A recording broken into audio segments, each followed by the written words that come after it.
And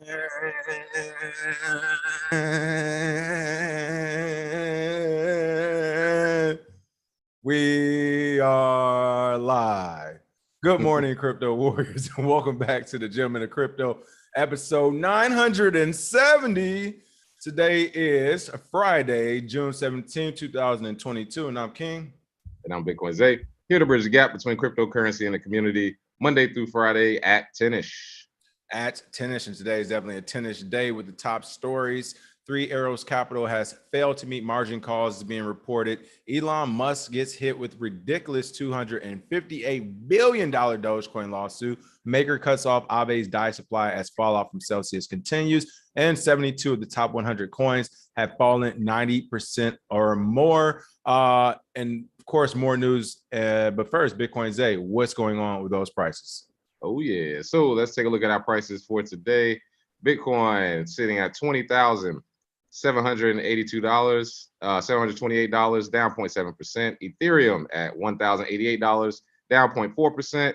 Binance Coin at $217, up 2.2% today. Cardano at 48 cents is up 1.5% today. XRP at 32 cents is up 3.8%. Solana at 31.77 is up 4.8%. And Dogecoin at 5 cents is up 2.3%. And our biggest gainers for today, Siren Labs token up 820%, Ingress up 294%, and Handy up 287%. So not much movement in the markets after a big drawdown in prices, but we are definitely seeing a lot of action on the other side. So we may have a little bit more further down to go. And of course, today is Fuck Bitcoin Friday. So please feel free to call in. People, listen, I'm checking out some of your takes. You got to call in. We got to have these discussions. At the end of the day, and shout out to Sergeant Crypto. He called it out in the comments yesterday. I believe we pinned it. Sergeant Crypto said, you know, if you lost on Celsius, it was greed. Plain and simple. It was greed. He said he lost some as well. And that's all we're saying. People like, keep it real. You got to keep it real. Keep it real. Keep it real. I stand on the comments yesterday. Yeah, like the lawsuit is ridiculous to me. You guys are trying to do CD5. You're trying to win in both areas. It's not going to, like, that's affecting what we're trying to do with Bitcoin, to be honest with you. Like, that's the reason why we go hard too. Like, you're affecting what we're trying to do with the market. And now you got articles and stories coming out, which we'll talk about when it comes to Three Arrows Capital and all these other places saying, well, the crypto market is in ruin because of these, because it's not real and X, Y, and Z. Is like, no, it's in ruin because you all keep throwing your capital at bad projects. Plain and simple. And that's why today we'll be going over what 72 of the top 100 have lost 90% of their value. And let's not even include the fact that those top 100 are a revolving door. You think the top 10 is a revolving door. The top 100 is a revolving door. So we'll go more into it later. Oh, they got me all worked up, Zay. With that being said, let me give some quick shout outs. What's going on, Credit K, Crypto and Finance, Truth Beliefs, 44, Chappie, Wendy. What's going on, Wendy, Miss K, 64, ECG, Captain G, Gil Remy, Ali Pio, 11 Super Mario, Parabolic P, Chemo and Crypto, Michael Jr. What's going on, everyone? Let's see. Chappie said, I lost on, I just missed it. I think he said I lost on UST, but something. I lost on UST. It was all greed. I can admit it, learn lots, and won't make those same dumb moves again. People, if you last year, for those who remember, and I told some people this on the chat the other day, like, I knew I talked about it in masterclass. I knew Iron and Titan Finance was more than likely a rug pull. They were doing 900% APY when it first opened. People, it was like 936%. And listen, I went in there with a I won't say, like, for the average person, for sure, a high capital amount, knowing the risk. People, like, I went in already saying, like, this could backfire. Now, to be fair, I thought I had at least 3 to 5 days. It turned out I had about 3 to 5 hours. Type of hey, I don't know if I got through the day. Listen, and I don't even know if I got through the day on that one. So that was one. I told you about the bad Digibyte call at the wrong time again. I thought it was going to pump. Elon came in and smacked the whole market essentially. But that was a bad one that I had a capital in. I mean, hell, right now, I was still, just to be a supporter, I had a small bag of Hex. We see what that thing then done. So I've taken my licks too. But each of those licks I just mentioned were me trying to get more fiat to buy Bitcoin. That was a small part of my portfolio and was me saying, this is me being greedy. I'm trying to get more or higher APYs, APRs, and doing staking and farming. I said I'm a DGen, people, but it wasn't me saying this project is the future of Bitcoin and crypto. We should hang our hats on this. That's what you all are doing when you're talking about Celsius and some of these other projects and Terra. You all are riding for it like it is the future. And that's all we're telling you is like, no, technically, from a technical perspective, I know you all haven't even looked at the code or the technical things because you never mention in your arguments. You always mention literally the buzzwords that are being seen. You don't go into actual how the code is different or what is the project actually doing from a technical perspective. But technically, they're not doing anything different in Bitcoin or that can't be done on Bitcoin. So again, we'll be talking about those stories. I got 2 turns, That was my bad. Baby Gigi, tell them, baby Gigi. Yeah, baby Gigi wanted to join us to talk about how bad this market is right now, or how she eats bread. There it is. Thank you for the tip. Thank you for the tip. Real talk, gents. Is ADA an example of the greater fools theory? What do you say to that, Zay? Yeah, the greater fools theory is definitely in full effect in the crypto market, especially with speculation, just selling it to the greater fool. And that has happened so many times until there's no more fools to sell it to. And that's what we have right now. And I will say this, though, the frustrating part, though, is all you have to do is be right. So, and again, we're not trying to call every project out there terrible or scam or anything, because you're not right until you are right as well. And you're actually actively developing and stuff. But we will say when you read some of these narratives, it just doesn't seem like that.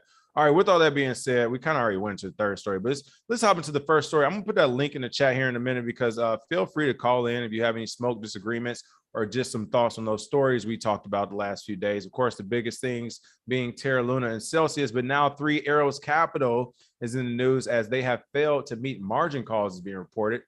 Crypto lender BlockFi was among several companies to liquidate at least some of Three Arrow Capital's positions, according to a new report. Venture firm Three Arrows Capital has reportedly failed to meet margin calls from its lenders. Essentially, for those who don't know, of course, it says, hey, we let you borrow some money to bet. That bet, whether it paid off or not, it's time for that money to be due, and you don't have it. So now they're essentially saying, okay, well, we want it all back. So they reportedly failed to meet those margin calls from its lenders, raising the specter of insolvency after this week's crypto market collapse triggered unforeseen liquidations for the Singapore-based company. Crypto lender BlockFi was among the firms to liquidate. Hey, you know, BlockFi they trying to get it. They like the government right now. They got to get their money back from everywhere. They were among the firms to liquidate at least some of Three Arrow Capital's positions, according to the Financial Times. Citing people familiar with the matter, Financial Times reported that 3AC had borrowed Bitcoin from the lender, but was unable to meet a margin call after the market turned sour earlier this week. This is crazy. But it says, while estimates vary, 3AC likely incurred $400 million in liquidations across multiple positions. Whew. The company has significant exposure to Terra, originally now Terra Luna, which article came out on CoinDesk today, essentially them saying that, yes, they admitted to losing a lot on Terra. And they also held large positions in projects such as Solana and Avalanche. As Cointelegraph reported, 3AC has spent the past few days moving assets to top up funds on various DeFi platforms, most notably Aave. And we'll be talking about Aave as well, because they're going through it also. This is crazy. As his tweet says, Three Arrow Capital brought $10.9 million of Luna, locked Luna for $559.6 million, is now worth 600. And wait, this can't be real. That is real. $670. Wait, they bought $559.6 million worth of Luna, and it's worth $670.45. Precisely. Okay. Yeah. And this is my beef again, people. And this is why I'm riding so hard these days. So for one, your company had more than $600 million because you put essentially, well, it had more than $559 million because you put $560 million into one project. All the gentleman in crypto and KRBE Digital Assets Group is telling you, if you listen to us with just $1 million of that, like, what are y'all people? This was a layup. This was a layup. You know, I'm not even gonna get into that, but this was been frustrating me about this market right now. Like, how are these the people with the money and putting into these projects? And then they followed it up with Solana, AVAX. Like, you literally put, I want to know how much you put in Avalanche over Bitcoin. What was that ratio there? Like, it just isn't making sense to me. But regardless, this is happening. What are your thoughts about 3AC? Do you think they'll survive this? And if they don't survive it, what will be the effect on the overall market? Of course, people definitely want to know that. Oh yeah. So do I think they would survive it? It's not looking too good right now. I would lean heavily towards no, only because the aftershock of a lot of the investments they made are hitting everybody. So as we saw the one article earlier. We're not going to do it, but Babel Finance is getting hit because of it now. And the story yesterday with Danny Wan, they're missing money. Like, I just think the ripple effect is going to affect everybody, because again, they were stacking bullshit on top of bullshit on top of bullshit on top of bullshit, and then when the cards finally fell, at that point, that's when you saw this big crash. And unfortunately, at this point, there's nothing much they can do to save it, because if they're insolvent, they can't just turn the market around and get prices back up. If they hit that margin call, they got to pay up, or they don't have the ability to operate the company. So yeah, I don't see it coming back. And then also, this is the biggest effect from it, is that we finally get to clear out most of the cryptocurrency projects that people have rode so hard for. We clear their ass out so they can understand 99% of this market is going to be gone. I can tell you that right now. Doesn't mean that it's all bad, because if 99% of projects go, we still got about 200 projects left overall. 200 so good projects, as it should be. Projects. It should be about 150 to 175 projects right now in this space. That's how many there should be. You could take us back to good old 2016, okay? Like, and that's what I'm saying. Like, look at the internet for comparison. When we had the big crash in 2000 with the internet, .com crash, look what came out of that. Out of that came Google. Out of that came YouTube. Out of that came all the apps you use today, Twitter, IG. Like, a whole new wave started. That's what I think is going to happen. We're going to clear out all this trash. 10 years from now, we're going to look back and be like, remember when everybody's going super hard for Luna and Aave and all this other stuff? People are just going to increase the amount of technology they use and their knowledge of the space. And they're going to only be attracted to good projects. Now, are they going to be Bitcoin maxis? Of course, but there's also going to be people that want to look into other tech projects. So, yeah, this doesn't look good for 3 Arrows, and this can finally take down most of the crypto market, in my opinion, as far as a lot of the bullshit that goes on. Yeah, and it's interesting you say that. We're talking about the fall and some things. So the discussion we had yesterday, and shout out to the Warriors for the W. Shout out to the Warriors, of course. Charlotte QC's own Steph Curry for taking that in. Zay and I had a chance to check out that game yesterday. We was lit. Oh yeah, check out Warriors and 6, baby. But that's why I picked my name today. Warriors and 6. On the business side of things, some of the things we were looking at and looking to do, that kind of conceptualizes it as well. Like, so essentially, we're looking at different ways to aggregate some of this market, and that's what we'll see with these companies and projects. Because, and the reason why I say it should only be like 175 projects is because, for one, like, this stuff is so hard to build. Like, we don't want each new developer, each new business person, like, oh, we can do that one, or we can do it too. It's like, all right, all 40 of y'all with 40 different projects, you need to come together for that one super project, because what you're doing won't last at scale. Again, people, it seems like a great project and everything to that top 10 and top 5 hit. And I mentioned it before, regulations hit, hackers come, scaling from the actual volume perspective come. Can your servers hold up? Capital, do you have enough to hold up as you're getting attacked from all these different places? Oh, now you need lawyers. Like, this is real. We've been through some of this. A lot of this actually, which is crazy now. And this is like, will that project hold up during that time? And honestly, usually it won't. It's just too much happening at one time. And if it's any type of weakness, which if it's only a small group of people working on it, there's probably going to be, versus if all those people, like, you got to remember, look at the number of contributors for Bitcoin, even Ethereum at this point. Like, look at the number of people actually actively working on it, who have worked on it in the past, not just the number of them, the qualifications of those people as well. I mean, it's actually astonishing when you look at it. So, like, the greatest developers on the planet said, we'll work on Bitcoin for free, versus every other project out there right now where people are like, hey, here's 300,000, get started on this. Here's 5 million, here's whatever. And you're not even a ranked programmer. You just know how to program. I can do it. Hey, sandwich in here. Yeah, I can do it. Like, exactly. It's much easier to code using some of these smaller projects. Like, they're not the best in the world. They're pretty good, but they're not the best in the world. Yeah. With that being said, a couple of announcements too, really quick. So we are on episode 970.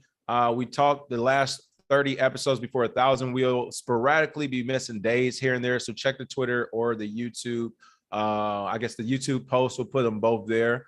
But we'll sporadically miss days. Hopefully I can get this calendar up and running soon so you can check that out as well. And we're only missing days just so we can spread out the time between now and our 1000th episode. We hope to have some things unrolled by then, and possibly have some events around that time as well. So we're going to space out the shows until then. So just we miss a couple of days here and there. We're intentionally doing that to space it out a little bit more. Oh yeah. All right. Other than that, I'll be putting that link in the chat here. Feel free to call in as we talk about Elon Musk getting hit with a ridiculous $258 billion Dogecoin lawsuit. Bitcoin Zay, what is going on with this story? Oh man, so the ridiculousness keeps going. This is a class action lawsuit where they're going for $258 billion in damages for being engaged in a crypto pyramid scheme involving Dogecoin. The damages sought are more than 34 times Dogecoin's current market cap of $7.5 billion, and nearly 3 times its all-time high market cap of $86 billion, or $88 billion. Sorry. Filed in the New York District Court by an attorney at Evans Spencer Law on Thursday, the class action lawsuit alleges that Musk used his pedestal as world's richest man to operate and manipulate the Dogecoin pyramid scheme for profit, exposure, and amusement. And do we have that? Do we have that tag that we have for all the Merman Shermans out there who listen to fucking tweet from Elon Musk? That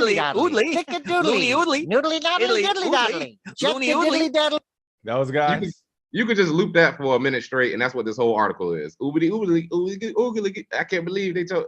First of all, you're an adult. There's no adult should convince you to invest in anything based off of a tweet.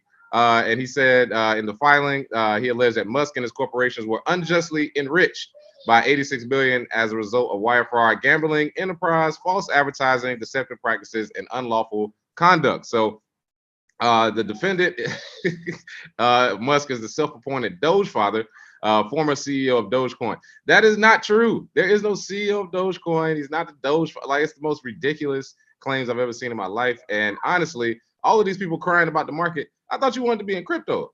If you want to be in the legacy market and you want to go complain and you want to go sue people, go back over to commodities and stocks and the DYDX and invest in the S&P. This is crypto, baby. You get smacked around with one of these projects, you just got to take it and come back stronger and learn from your lessons. That's why I love our warriors.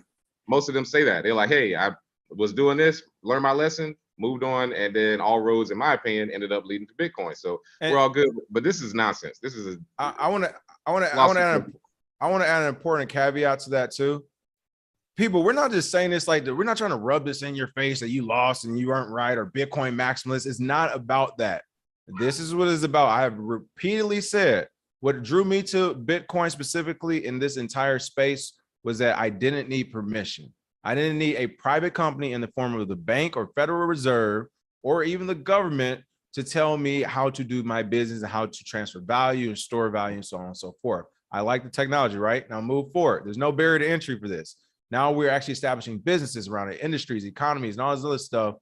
And it's still being, for the most part, being self-regulated. But every time you all lose out and say, well, this wasn't fair, and now I want to sue, you're okay. If you're bringing in lawsuits, you're bringing in judges, you're bringing in the government. They have a responsibility once you do that. I'm not mad at the government anymore when this happens because you are inviting them to use their services. So they're going to charge you, and they're not going to just charge you for the one service. They're going to say, no, now we're going to look at the whole industry so we can avoid these things and be preventative and to protect you. And when that, make sure you mute yourself. Appreciate it, Mike. But when that happens, when that happens, then there is regulation. And when it's overregulated, which will come, then all of a sudden, you all can't just enter the market. You can't just download a wallet and send it to someone. Hold on one second. We got everybody calling it right now.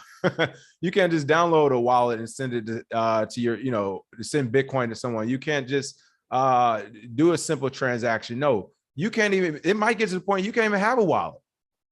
Or if you do have a wallet, you need to have it through a bank or Coinbase.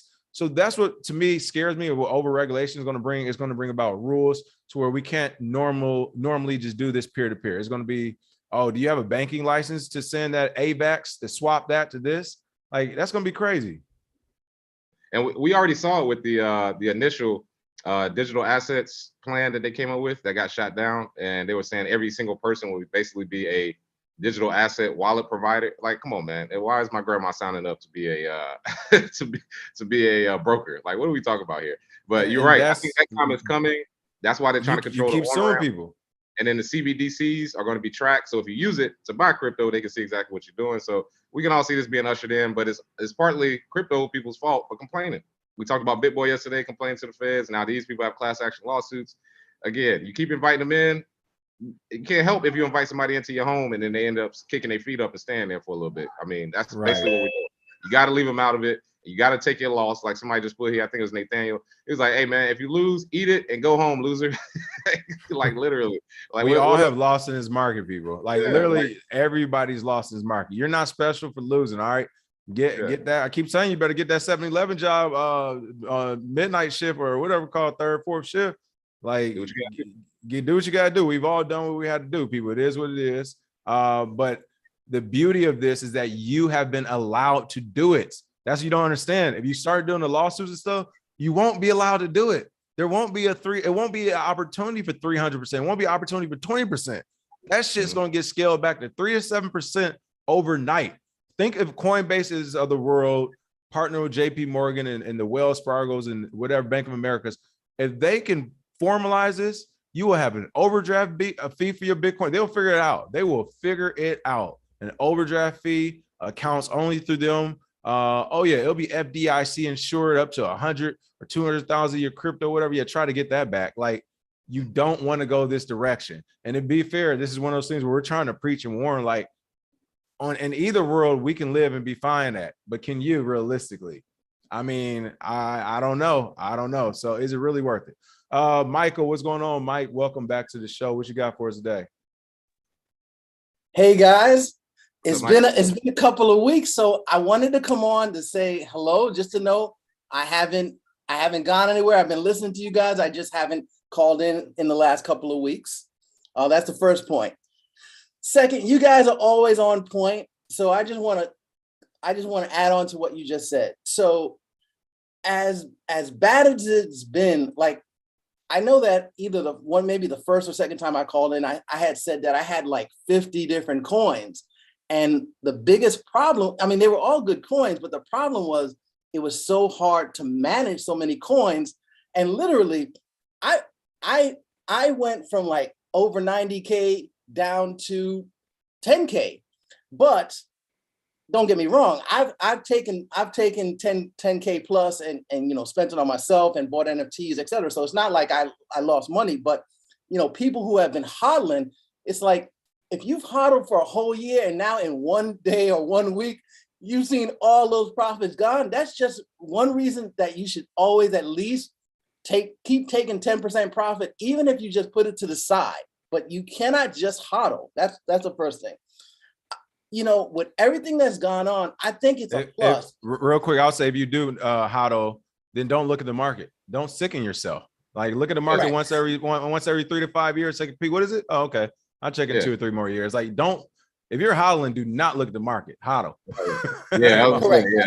Don't stare at charts. I had a beautiful head of hair before that, and now you know how. Don't stare if you're in the long term. What else you got, Michael? My fault. But everything that's going on, I think that it's a positive. And here's why I say that, because when Binance bought coin market caps, we see how they manipulated the numbers. Like this whole. Like in 2017, the beauty of crypto is that nothing was manipulated. Now everything is manipulated. So we need what's going, as painful as it is, if we're going to see these coins release and them go to the levels that they're supposed to be, we need this chaos in order for something to come, like they say, order out of chaos. We need that right now. So that's the other thing. I hear people, like you were saying about BitBoy, people say we don't want regulations, but then when something like this comes along, they say we need regulations. So it's like, you can't have it both ways. Like, which one is it? It's kind of like when people are like, I don't want police. And then as soon as something happens, they call the police. You're exactly. Like, you can't have it both ways. And then again, and this is the thing about the regulation. And it's so funny to me because anyone who is for a lawsuit, I want to be very clear here. If you're for a lawsuit, you're for regulation, people. Again, like we're talking about the amount of losses to the average person. Like Zay and I were like lost out to an exchange a lot of money. He wrote about it in his first book. And it's just like, we didn't take them to court. Like, you got to get it back other ways or figure it out. But because again, people, if you're for lawsuits, you are for regulation. Let's be very clear here, because if you're inviting lawsuits, you have to invite judges in. You're inviting the American justice system, which for the American government, yes, that is fair. And if they're involved, they're not going to say, oh, okay, y'all tell us when y'all need us. No, all right, we're about to take over and we'll let you know when we need you. You will be dictated everything. And again, for the average user, just how it is in the average, you know what, let's put it in simpler terms. Wherever you are right now, you'll be in crypto. Boom. So if you're happy where you're at right now, then cool. Everything's cool. If you're like, oh, I'm still trying to get here, I'm still working, it won't be cool. I am telling you, it would not be. It would be, you got a degree for this? They're gonna be like, for influencers and certain people, they'll have a cutoff, but I'm guaranteeing they'll be like, oh, you don't got a degree in this and they have no public presence, but you say you've been in since what year? Yeah, we're gonna need to see some paperwork. Like, we're gonna need to see something. So I don't know. That's my thoughts about the regulatory side of it. But I'm with you, Michael, when it comes to lawsuits. Well, how about this? So I'm not for regulations either, and at the same time, it's like you said, the first rule of thumb is don't invest what you can't afford to lose, whether it be $10 or $10 million. But you know, we as the people, if we have to use exchanges, we at least want the exchanges to be on the up and up. And if they're corrupt, you know, it's like, then where do we go? Because we have to use them. I got to cut you off. This is my point too, right here. And same thing I saw on the comment. Someone was saying, you know, if you're selling Bitcoin, you're selling stuff that's a taxable event and all this other stuff.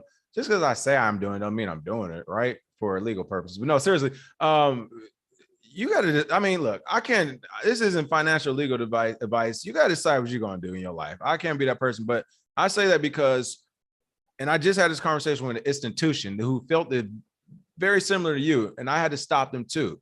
I'm like, Bitcoin specifically, then crypto in general, was not made for exchanges. That, for whatever reason, can't get through people's head because of the paradigm we've already been in. But it literally says in the first like 3 or 4 sentences for Bitcoin white paper, a peer-to-peer way to transact, whatever. Peer-to-peer is made to be peer-to-peer. For people want to go through an exchange because it's safer, it's convenient, it's easier, so all these other things. And now the government is even saying if you go peer-to-peer, technically you need like a banking license and all this other stuff. But it was made to go peer-to-peer. Again, that's why I love the technology. It gives you autonomy. It's made to go peer-to-peer. So it is not, what we're trying to do is fit something into an old paradigm that's not meant, and that's exchanges. Exchanges make it easier and all that, but it's not meant to go through an exchange. It just isn't. So we're trying to fit it into that and find all these safeguards and mitigate losses and where it's not supposed to happen. Now, can we do it? Yes, we can get to like 98, 99% of this almost being perfect on an exchange, but it wasn't created for that. I mean, that's just plain and simple. So let me rephrase my comment because maybe I didn't state it properly. So if we say today that Bitcoin's at 20K, but we know with the limited supply that there's no reason that it shouldn't be 85K. But the reason it's at 20 because of whatever the exchanges are doing in terms of manipulation to keep that price down. That's where I'm going. Wait, you said what as far as it being yes, but again, I would say for the overall crypto market. So I think right now the only thing, well, I won't say the only thing, but one of the things stopping, like, you can price something in Bitcoin right now. You can say, we know like Bitcoin's fixed. We know the amount that's here. We know the amount that will always be. You could say, you know what, this is how I think about the overall market. It's hundreds of millions. We could start pricing things in Bitcoin right now. And then as time moves on, we kind of adjust that as it goes from a market perspective. Like, that's self-regulation right there. But we haven't done it. We're still doing what you just said. It's 20K here, how to 85K, because it's being manipulated. But who cares? Because we're still looking at it from a fiat perspective. If you look at it from a Bitcoin only perspective, where there's no more fiat dollars, the dollar amount don't matter. Imagine in fact, perfect example, we're in Timor-Leste. It's one of the third youngest countries, second youngest countries on the planet, off the tip of Indonesia. I can't remember what their currency is, but trust me when I say they are a developing nation. They don't have street lights, like electricity is crazy. But my point about that is they still barter in some of those parts. So you're talking about dollars and stuff. What? Like, what are you talking about? My point is, think about that with Bitcoin. We no longer even have dollars. We know we have 21 million Bitcoin that will ever be. We're about 18 or some million right now. Some have been lost. From that perspective, if we had to price things out in Satoshis, let's just do it that way. And we do it that way, then literally the dollar amount will not matter to you anymore. Now, what's stopping that is adoption. And what's stopping that is from more and more people like you and I, when we do business with people, shout out to, I don't want to forget their name. I'm going to have to shout their name later. But Josh, I was just speaking to him yesterday. He sells soap. I buy all my soap from him, but he sells his soap in Bitcoin. So he can price it out there. And it's like, I'm looking at this from Bitcoin. I'm not looking at it from dollars any longer. Like my mind isn't there. So that's my whole point about the how we look at it from a fiat perspective. It's like, if you have that paradigm still, then yes, but no one's stopping us from pricing everything in Satoshis right now. We just haven't done it. Well, and I agree with you. I don't know if it's going to be this summer. You know, I'm not 100% cliff high, but a lot of what he said is coming to pass. And just because everybody, like when I listen to you guys, and especially I listen to Blood Crypto, you know, everybody wants to say everything is because of Reggie Middleton. But you know what? They are going to tokenize everything, and I'm still gang ho to say, hey, you know what? His coin, you know, might be the coin that they go to help solve this issue. They'll probably pay him before that because they don't want to see him be right. But you got anything else for us, Michael? We're gonna get the next person on. No, but that's appreciate it. Your call. Hey, much appreciated per usual. Appreciate you, Michael. Hey guys, have a great weekend and happy Father's Day to everybody. Likewise. Cheers. Oh yeah. What's going on, Asher L? What's going on? Welcome back, Asher and L. Of course, you can catch them on Crypto and Down Tuesday nights at 5 p.m. usually. I think last week they went 4 p.m. But Asher, what you got for us today? Yo, what's up, y'all? Can y'all hear me? Yes. What's the word? Okay, good. Just want to say we may be off next Tuesday, Jams. Oh, unmute Asher. My fault. I accidentally muted you. We got a couple of new people joining. Perfect. My fault. You might be off. Oh, yeah. Okay. Yeah, I was gonna say, yeah, we may be off next Tuesday. Jams has another baby on the way, so happy early Father's Day to Jams. A couple things I was gonna say. One was trying to struggle through that Drake album. I need to find the instrumental version without Drake on there, so I can just listen to the beats. So we'll see if I can do that later today. It's trash, I think, but only skim through some songs. But that it seemed like trash to me, and that's what's the consensus I saw on Twitter. People didn't like his new album. I'm hearing that. I haven't heard it, but that's what I'm hearing right now. People haven't looked. Hey, or really quick, if you're waiting, please stop unmuting yourself, or I'm gonna have to kick you out, because if you unmute yourself, you'll take the video screen and everything. So don't press anything if you're waiting. Just sit still. We'll get to you in the moment. Appreciate it. All right. But yeah, that Drake album, I've been hearing the same thing. It's not the best. Yeah, and then kind of what y'all were talking about earlier, when I look at the price of Bitcoin and thinking about just the different people who are into it, whether it's people who run businesses are accepting Bitcoin, or, you know, people who are willing to invest and want the number to go up, I'm like, potentially we'll see if maybe with the price being low, some people are able to run their businesses off it a little bit better, and maybe spur on more adoption as far as like people accepting it. Because sometimes I think, well, if it's a high price, and if you kind of think of it, if someone's running their stablecoin off of it, it may represent a challenge as far as pricing if the price of Bitcoin is too high if you run a business. So I think it's interesting just thinking about like those in perspective of the commerce people versus kind of the retail investors or institutional investors, kind of how they use Bitcoin. So maybe I can see that couldn't be a bad thing. Right. Do you think it'll scare people off though? What about that part? Because they'll say it's too volatile. It may scare people off, but then, and I kind of listening to Tavania Evans, the founder of Dogecoin, it's kind of like, well, maybe it may give people a chance to be like, okay, if it's not so high, maybe it's something that I can actually interact with and get into. You know, if it's not at 60K versus at, you know, if it gets down to 10K, maybe that looks a little bit more enticing to some people who are kind of like, okay, maybe this is something that I can get in on. But it could potentially scare people off, but I just think it's the reasons for why people want to approach it. So people approaching it from like, you know, the original intent of financial freedom, trying to operate without third parties, potentially a lower price could entice them. So I just kind of think it's kind of what you want from it. And as I've been learning more, getting into cryptocurrency the past like 3 years, it's one of those things where greed is a killer, and you kind of have to watch that within. Everyone has to watch that within themselves as well, because it's like greed will get you wrecked out here. So I think cryptocurrency is cool because of the social aspect of how we can all kind of interact with each other through the internet. It's a whole new paradigm, but it's kind of, you got to watch out for those 7 deadly sins, and greed being a part of it. So, and I can see with a lot of these different platforms, whether it's Celsius and stuff like that, these people, they want to be innovative and do all these new things, but it's kind of like, well, why wouldn't I just go to my bank or my credit union if you're going to just wreck me on Celsius or, you know, some of these centralized platforms? So it's humbled a lot of these smart billionaire dudes who, you know, probably are smart within their own right, but don't have the wisdom to actually build something that is sustainable.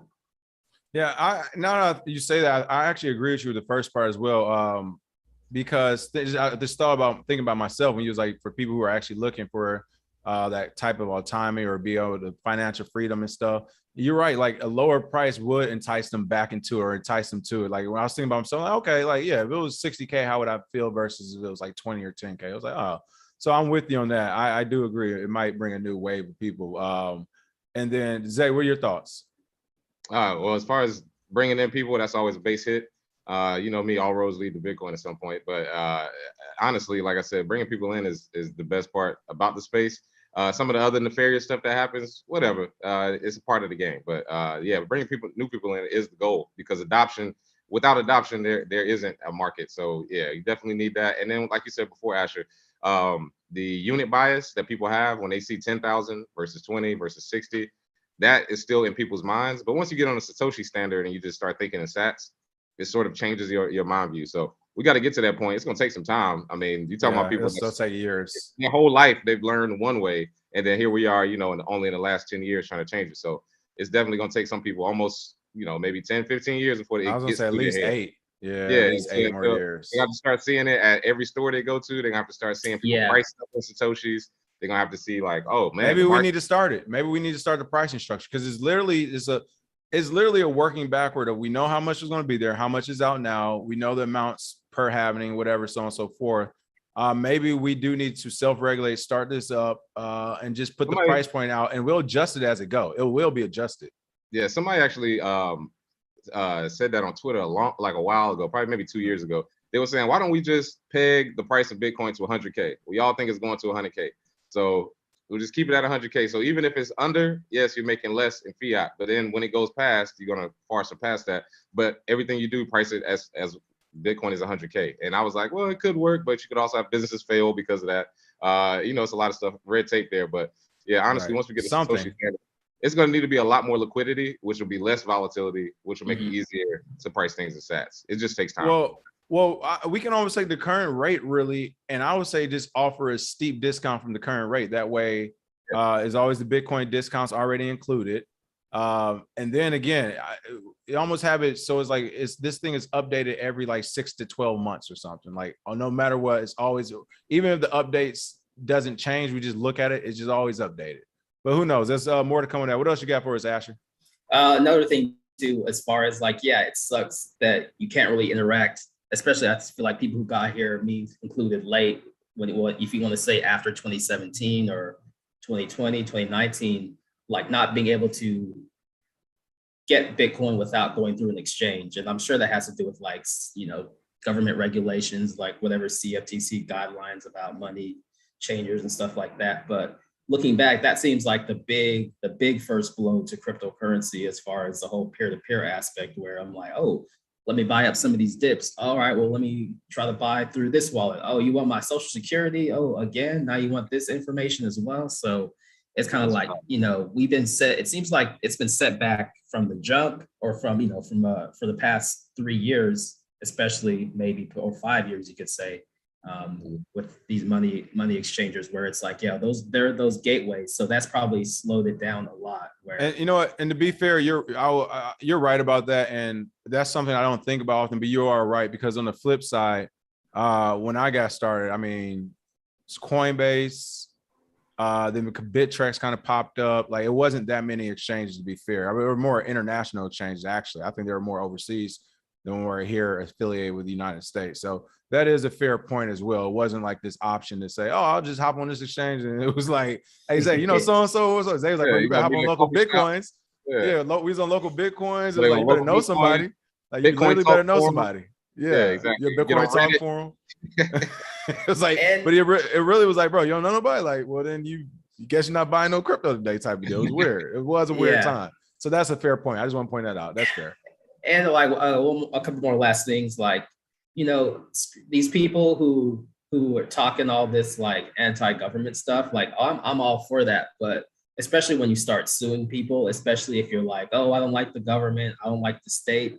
The space is filled with scammers and frauds, and as far as like what they say their actual beliefs are and what their actions show. So, I mean, not saying that, like, you know, if someone harms you in a way that you can't seek restitution, but if you're coming into cryptocurrency saying you don't want the government involved, you don't want regulators, and then turn around, like you said, turning around and suing people, that to me is like the ultimate hypocrisy, which you can kind of see, I've noticed throughout. People say one thing, talk this big game, but they do a totally different thing. So.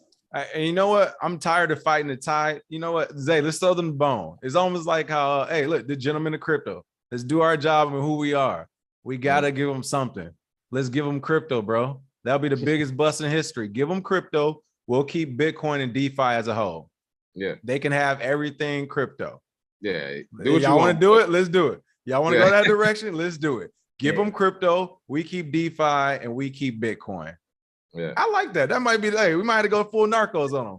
Hey, they thought y'all thought the police just stumbled on a 600-pound seizure? Like, what are you talking about? You thought they just found JP Morgan's boat with $1 billion of cocaine on their own? No, we gave that to them. In order to make 10 billion, they had to give them one. You know what I'm saying? We gotta give them something. We'll give them crypto. All right, that's what it is. Hey, Ash, appreciate the call in, man. Yeah, appreciate y'all. And I'll come back later with some smoke about how the Bitcoin forks are actually Bitcoin as well. So. Oh, there we go. All right, holla, Asher. Cheers. Money grows on trees. Jake Fever, what's the word? And I think we lost one as well. I think it was Shaun or something. If you want to call back in, feel free. We'll have you as well. Money grows on trees. What's going on, Jake? What you got for us? Bitcoin behind the bars, very own right here. Hey, what's up, fellas, man? Nice to see y'all again. Bro, as well. Yeah. Your show has been great, by the way. Oh, thanks.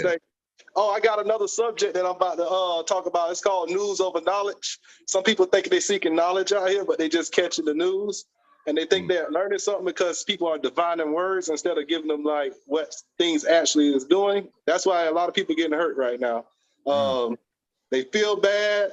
That 90K to 10K, boy, that's tough. What Buddy said, the call before.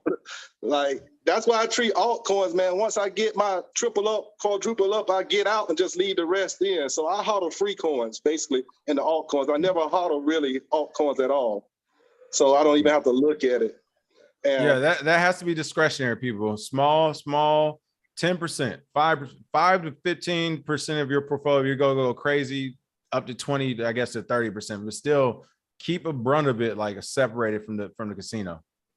Yeah, and prices are high. 20K is high to me because I've seen it go from 600 to 20,000. So people are acting like it's down, and like y'all was talking about when price go down, we're gonna get adoption. We're not gonna get nobody new in. It's just gonna be the old heads getting more and more Bitcoin. That's all. You might be right on that. Looking at these last few cycles, you're right. Like we get a few new people, but there's a lot of same old people as well. Well, we're not. What I look at is my people that I interact with all the time. My target audience is those people, right? And when I'm bumping into them, the sentiment is like, bro, I ain't messing with it. Look what it did. And even if they got in the last 2 years, they feel like, oh man, I lost already. They don't even got no money to even try to put anything in. So they feeling bad and they ain't gonna try it until It go to 100K, and then everybody gonna FOMO back in, and they're gonna lose it all because they're gonna know about Shiba 2 or whatever come out. You know. Yeah. Well, that's psychology working for in the markets. Human psychology in markets hasn't changed forever since markets have been around. It's just about which type of market, which type of hype is coming. The problem is if you know, like you said, news versus knowledge. If you know what you know, like me and King, we always say, we know what we know, we have the knowledge. We don't listen to the news. We do it every day just so we can tell you that's bullshit. So, right. like literally, like you got to get over that. And every headline that comes on Bloomberg or comes on CNBC disparaging Bitcoin is hilarious and crypto in general. So, yeah, you're right. We definitely need that in the market. But retail is not joining. It's institutional sell pressure, pushing it down in price so they can buy it themselves and leaving out retail. If you're scared in retail, that's exactly what they want. Yep. Speaking of which, PFC Wells are going on track. Said there was never a rule that says that exchanges has to be on the up and up. People, some of you missed the 2017 days when Roger Ver literally came on after the Coinbase fiasco where they listed Bcash, but no one could buy or sell or trade, and then the price ran up, and then by the time you could, the price is already down. There was some real weird stuff going on, and literally Roger Ver, who's associated with the project, came out like the same day or later on that night, next day, and was like, there's no insider trading or market manipulation is not illegal in this market. And that was the tweet. And that was like the statement. It was like, and I'm summarizing it, but essentially you go back and see it. That's what it was. And like, everybody was like, damn, did he just come out and say it? It's like, yeah, he just came out and said it. So that's been said in the market and people are using exchanges still. And I wouldn't say using it, but storing your stuff on them. Like the whole, your entire portfolio is very, very risky. And then KRBE, we're about to cover this article in a moment. Can you name some of the 100 good coins? I don't think there's 100, but we'll definitely cover that article. Jake, what else you have for us? Oh, the only thing I got to say about like suing and like how BitBoy is acting right now, it's like, you ever got in a fight in like elementary school, you got beat up and then you went and got your bigger brother? That's the type of stuff he's doing right now. So like, that's what people do that's in it for the money rather than actually in it for Bitcoin. Because honestly, I'm trying to get a bag out of this and be a part of the Bitcoin world. You know what I'm saying? So like, sometimes you got to do what you got to do to get that money back. I heard he lost like 2 or 3 million. That's a hard lick to take. It's a hard lick to take. Oh yeah. Well, he has to learn like everybody else. Some people's tuition is a little bit higher than others, but we all got to pay it. Yeah, there but that's it, fellas. Oh yeah, much appreciated. Love the show, bro. Appreciate all the merch, my guy. All right, holla. There it is. All right, let's see a couple of things. Oh, I just saw someone say, hold on. Real Talk said, damn, Gem in Crypto needs a crypto history book. That info given would have saved my ass. Masterclass people, it's the first section of Masterclass, the history of money. And I even show you the website too you can go on that basically has all of crypto's history from the start. Like first part of Masterclass talks about all the way to cowrie shells, folks, all the way to trading animals and shit. To debit cards, to eventually digital currency where we're at now. And then we also talk about how we got to where we're at in the market. So essentially how Bitcoin got started. I mean, essentially smart cash, hash cash, some of this other stuff that was invented back in the 90s and 70s. What's the lady now? I can't even think of her name right now. Wen Wu. We talk about all of them in the Masterclass though. And we go over the history of Bitcoin when Coin Market Cap was bought by Binance.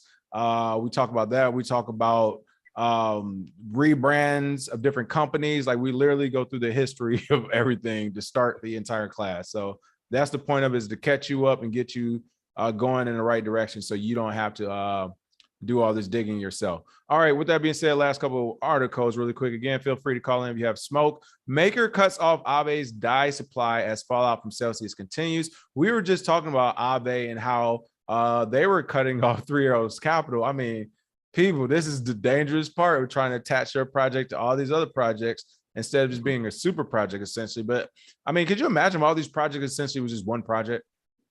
Yeah. A lot of this issue wouldn't be a big issue. I think that's gonna happen. I think they're gonna actually, everything gets more and more centralized as the best ideas come out. I think that they're gonna realize we need to join up together and stop competing. And to be fair, honestly, people, when it comes to this whole market crash and all this negative stuff, bubble, like all it is just showing, like you just said, Zay, it's basically just strengthening it, right? when you look at the UFC, for example, when you look at mixed martial arts as a whole, people thought they could fight everywhere, right? Bullies everywhere. All right, well, now we got a sport for it. Turns out a lot of people can't fight. Now we got the UFC. We got the sport for it. Turns out even less people can really fight. And as you move up the ranks in the UFC, if you're not good, you get your ass beat. You get knocked out. Things happen. And that's just like these projects. Like they get beat, people. They're just not ready for the fight. And to illustrate even further, look at the women's division. Dana White, you say he would never have a women's division. What? Women fighting? Not happening. It is one of the hugest divisions. I mean, you have so many champs in the women's division now that's done incredible things, starting really with Ronda Rousey initially, pumping them up as far as being entertaining and exciting. But what happened when the sport caught up? And no offense to her, but when the sport caught up, it was like, yeah, Ronda Rousey has one kind of move. These girls came up and they're like, no, we who's the lion who beat her? I can't even think of her name right now. I know somebody put it in the comments. From Brazil. Is that the one you're talking about? Yeah, the lion. Man, she came in there. Be some sense into her. Thought she could beat Floyd Mayweather. Yeah, ain't no one trick pony over here. So, but my point when I say all that is, like, we thought this was the greatest thing ever, and not to say that they weren't at that time, but the sport gets better and people reinvent themselves. So what you kind of said as far as these things getting more centralized kind of and only the best and the greatest aspects, I think we'll see that. And that's all we're seeing right now. But the point of that also is, since we know we're going through that stage, stop saying it's going to be the greatest thing ever when it's like, no, the thing 3 or 4 years from now will be better than that. We guarantee you.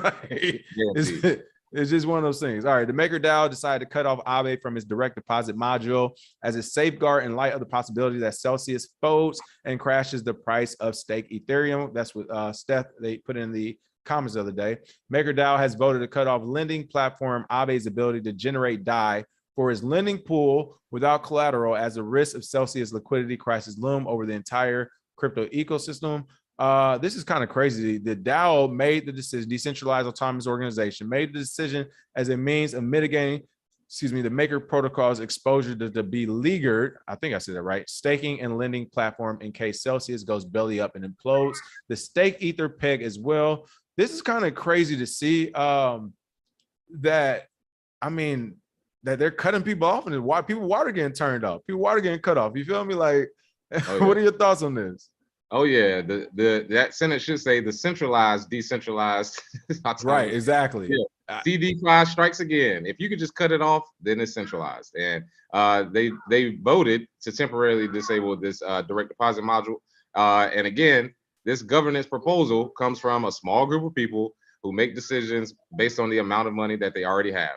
Where does that remind you of? Sounds like the banking industry and legacy market to me. But here, this quote, the reason we believe it's risky is because out of 200 million DAI borrowed on Aave, ETH Volume 2, 100 million DAI is being borrowed by Celsius and collateralized mostly by Steph. So that is a no bueno right there. So they're basically safeguarding themselves. Everybody is right now. They're locking up funds all over the place. Literally liquidity crunch at this point. Nobody can really get anything in or out. So this is not surprising on Maker's part. Oh, this is crazy. And see, here's where, and I hope Aave survives this as well, but here's where projects could go belly up as well. I mean, we're seeing it also, but I mean, I'm sure see, this is how you're getting the rates you're getting, if you, and this is what I mean by they're smart as a business. They're probably giving you a lower rate. So they're essentially staking on Aave. They're borrowing from Aave, people.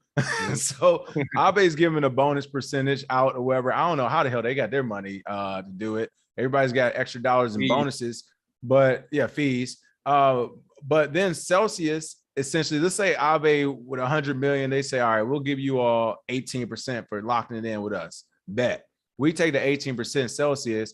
Okay, general public, we can offer you 12%. That's a 6% margin we're keeping. We're not even doing anything.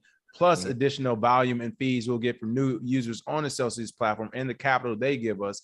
I mean, that's actually genius from a business perspective, as long as the market is in a bull cycle. It's when it hits the bear cycle, when it's like, oh yeah, I'm gonna need my money back. It's like, oh, hold up.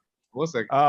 So that's crazy to see. So, wow. Has Celsius officially collapsed, or are they still fighting? I believe it's actual collapse. They're still fighting because they haven't necessarily not given out withdrawals. They just paused them. But it's not looking too good for Mashinsky and the boys over there because Yeah, when you are basically celebrating, we have 150,000 Bitcoin, and we have all of this liquidity, and we have this, and then you have to shut down as soon as the price goes down. Not a good look, my boy. And your margin call should be much lower than 16,000. If you're gonna do it, put enough money up to have a margin call. I think Sailor's margin call is like 2,000, like like 2,800 or something like that. So again, if you're gonna have a margin call, you got to have lower than that because this market can go down even further. So hey, everybody's protecting themselves. Yeah, shout out to Holly Holmes who kicked Ronda Rousey at first. She wanted to kick. And then Amanda Nunes is who I was thinking. Bro, Nunes, I know she just lost, but sometimes champs lose too, because you know they tasting that good life, man. Them silk sheets all of a sudden. So Amanda Nunes is a beast though. So is Cyborg, even though she couldn't stand up to her. But yeah, it's some lift. But again, when the women's division first started, no one knew the names of Nunes and stuff as far as like a casual fan or whatever. It wasn't like that many women fighters who were that great. Ronda was just running through chicks. Now it's like, shit, I don't know who's going to win this one, bro. They both can scrap, so who knows? All right, last but not least, we're going to be talking about 72 of the top 100 coins have fallen 90% or more.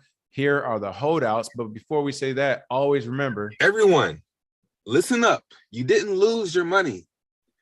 Now, you have your... Technically, you kind of lost your money. As long as you don't sell, you still own it.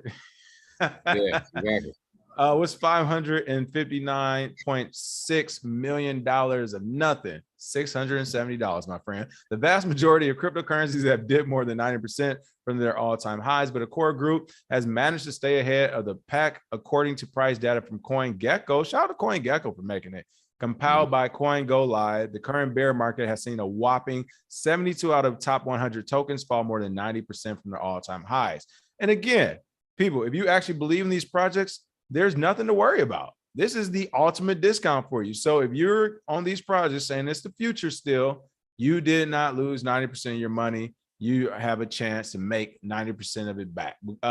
Looks like larger cap coins are faring better than most. Among the top 10 cryptos by market cap, 9 had dipped less than 90% during the market downturn. Of course, Bitcoin, it looks like is down 70.3% from its November high. Ether is down 78%. But others like BNB, Cardano, Solana, Polkadot are down between 68 and 88%. Of course, with 3 stable coins, USDT, USDC, and BUSD, and Ripple being an exception, tracking a fall of its all-time high at 90%. That's kind of crazy when you see it. But what are your thoughts really quick, Bitcoin Zay, before we get Shaun on the line? Oh, yeah, this is pretty much regular in this market. Bitcoin goes down 70, 80% in the bear market. Everything else goes down 90 to 99%. That's just how it goes. It's been happening every single bear market. And a shout out to Leo token, which is only fallen 38%. But again, that doesn't mean much in the bear market. Apparently, they're having a lot of buy-in at those low levels. Doesn't matter long term. If you are in this market or in the bear market, this is what happens. 80% down for Bitcoin, 90% to 99% for everything else. Get used to it. And I will say, when you talk about how they're down and everything, like people, we've covered this on the show before. Literally look at the top 10 coins. Every 6 months, we get a new top 10. I mean, you look at from the top 50 to 60, 50 to 80. Look at 50 to 80. Those coins are switching and swapping like literally people on a bi-weekly basis. It's kind of crazy, as Zay would say. Shaun, what's going on, Shaun? Welcome to the show. What do you have for us? Big up from England, mate. Big up. How's it going? Yeah.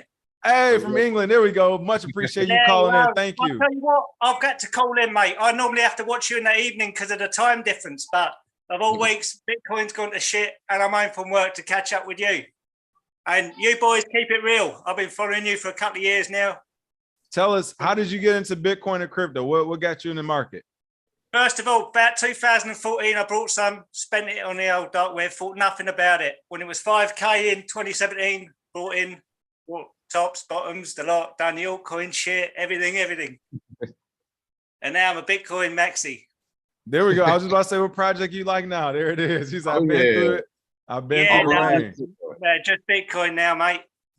Well, shout out to mental again, then I'd have a little play, but just Bitcoin. Shout out to Antonio, one of our in-house content creators and team members. Antonio, he's from the UK as well. He holds it down in Bali these days, but he's also from London, so he holds it down for us in that part of the world. Fair play. Fair play. Now keep it up, bruv. Hey, Shaun, thanks again. Stay lucky. Hey. Wait, I put the smoke. I'm going to go and puff that now. There you go, Shaun. Cheers. A true warrior. There we go. Bro. We got warriors in the UK. I love it. I love it. I love it. Much appreciated call in.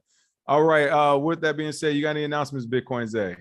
No announcements except for next week will be the official announcement. This is an announcement of an announcement. We will be having a live AMA once a week with myself on Discord. So make sure you join on YouTube. Make sure you join us on Discord. A lot of good activity happening in there. And then as well, just make sure you get the masterclass. I don't know how many times King has had to say it, but as soon as we see something in the news, we're like, we talked about this in the masterclass. We literally went through most of the stuff we're seeing now. So make sure you get that as well. Make sure you watch all the shows on the channel. Amazing shows, amazing channels, new information coming. We're covering the entire industry. Nobody can stop us. Welcome to Death Row, baby. There it is. There it is. Welcome to Death Row. I'm looking at the comments. A lot of good comments. You guys are super lit in there per usual. Much appreciate all the support. Make sure you smash that like and share. As Bitcoin said, check out that masterclass. A lot of big things coming, people, on the back end. Like, we are literally working on a lot of things. Zay and I have some meetings planned this entire weekend where we'll be handling some stuff. But big things coming in the next month, a couple months. So be on the lookout. Smash that like and share. This is a pretty good show. I enjoyed it. Holla, Zay. Oh yeah. Out.